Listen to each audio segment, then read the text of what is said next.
Hello, welcome back to my channel. It's really nice to be doing another review, but it means that I didn't make it to the gym today, so we're doing a review. Anyway, I am reviewing Savage Sasquanaut, which came with this awesome, shiny, incredibly shiny sticker, so nice job. And just number one. I'm going to review number one. I read some of number two, but I don't remember any of it because I fell asleep. So the book was fine. It's just I realized I was falling asleep, so I just put it up, and now I don't even remember like the first few pages. But what I want to do is walk through issue one, because issue number 4 and 3 on down are all on campaign right now as I record this, and so really spoiling issue 1 should not be a problem. I just really want to show it off. This book struck me as really funny, which I like. The artwork, if you can't tell, is perfectly skilled. We'll take a glance at who did these covers. This is supposed to be a 6-part connecting cover, so that's going to be really cool. The guy who's running this campaign, Wes Hartman, he has displayed what the 6 parts are going to look like all together already, so that'll be awesome. I don't mean to show off anything bad here. There are printing variations where sometimes a fold or where the front print is, they won't line up perfectly. You know, in bags and boards hanging on your wall, it's not going to make a difference. So please don't take the ones that I happen to get as representative of like the whole print run. So anyway, so Savage Sasquanaut.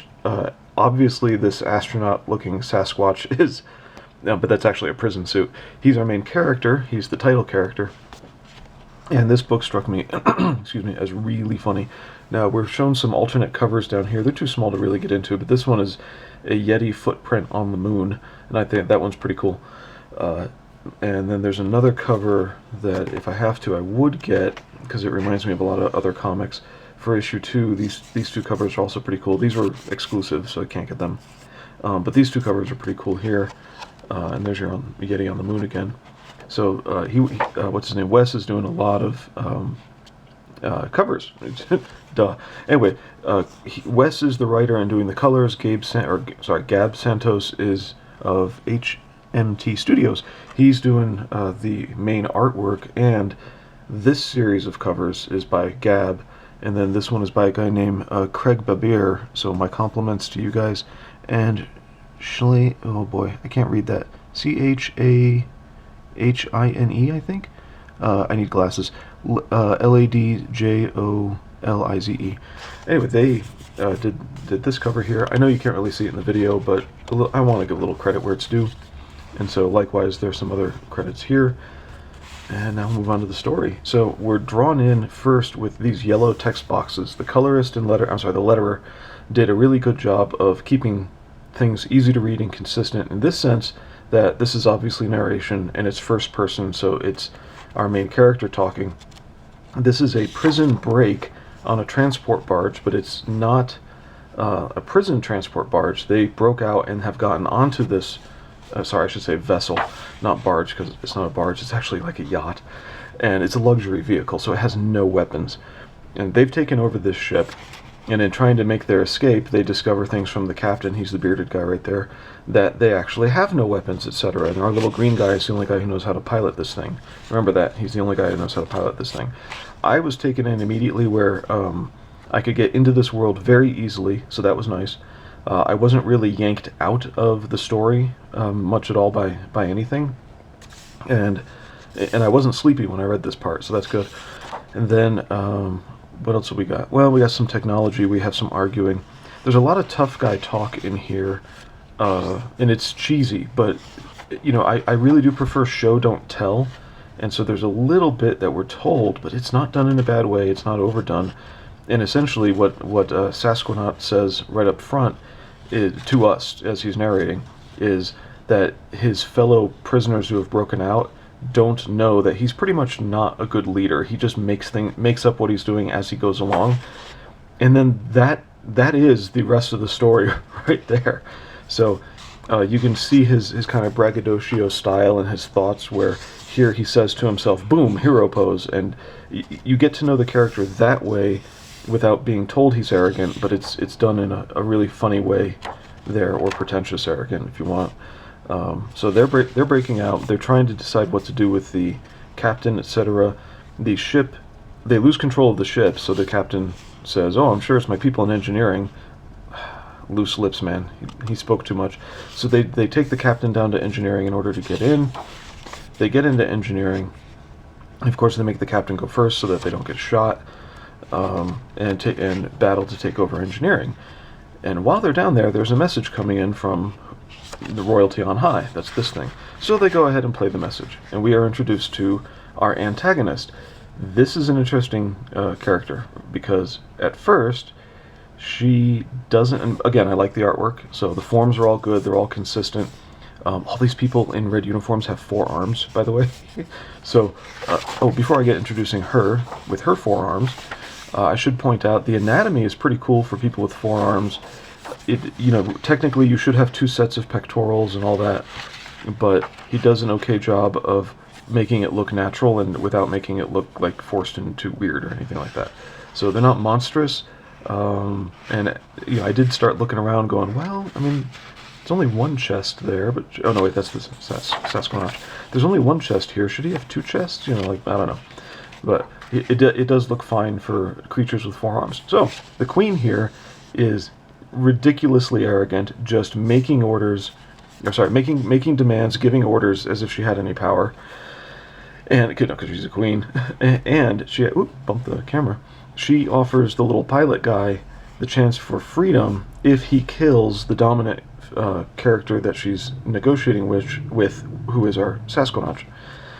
And he takes a moment to think, points the gun, and then we see a new aspect to the Sasquatch, which should totally be expected for a Yeti, that he just beats the crap out of the guy, who, I was kind of sad because I liked this little dude, and literally rips him limb from limb. There's a little bit of gore here, but it's green blood, so hopefully nobody will pass out.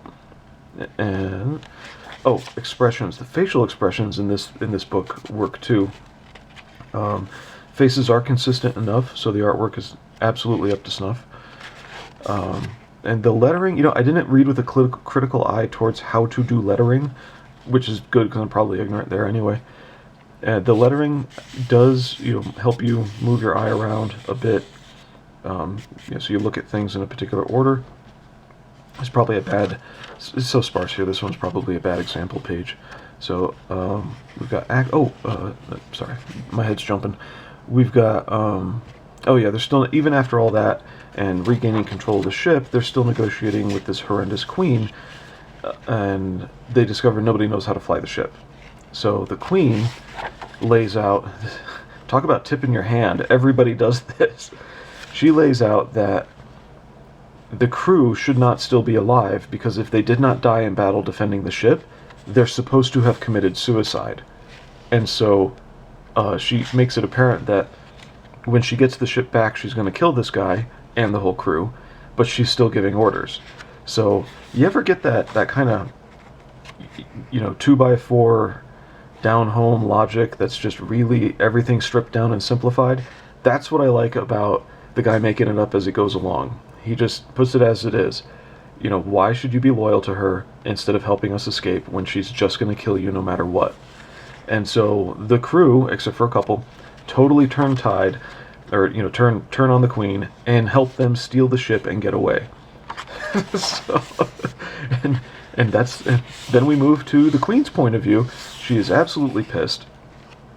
She's not drunk. I mean, she's absolutely angry, and as you can see, she's swatting people and whatnot, and yelling orders and blah blah blah, and it's all incredibly melodramatic. Did I stutter? There will be nowhere to run. They will be hunted everywhere. Now go. Yes, your wish, your majesty. Anyway, and then the closing page, I'm not worried about spoiling this because it's an old issue. She luxuriates on her bed thinking, what a glorious day. Okay, that was a bit of a surprise, because instead of being a very broad-brushed character, she actually has more crazy going on than was initially presented, and I thought that was really funny. So a lot of the book made me laugh. I need that, so I appreciate that about it. It's really well drawn. The characters, I think, are pretty genuine. They're true to themselves without being too narrow, except for this queen figure a little bit, but then she turns out to have more to her than it appears, probably more psycho than it appears at first. Oh, and down here, if you do get the book, On the first page, where's the camera? There we are. Yeah, it shows these things all blended together. That's all the covers. So we shall see what's going to happen. I wonder if, you know, she's going to end up getting together with the Sasquatch because they hate each other at first, and that's how a lot of Hollywood movies go, but whatever.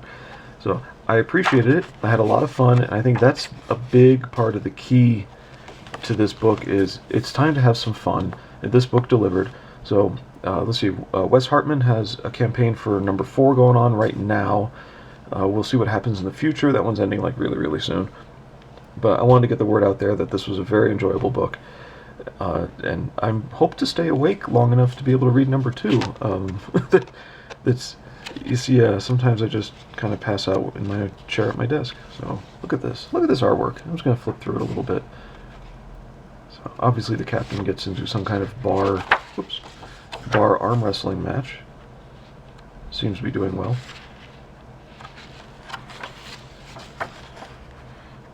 Yeah. All right. Thanks for taking a look. Have a good night.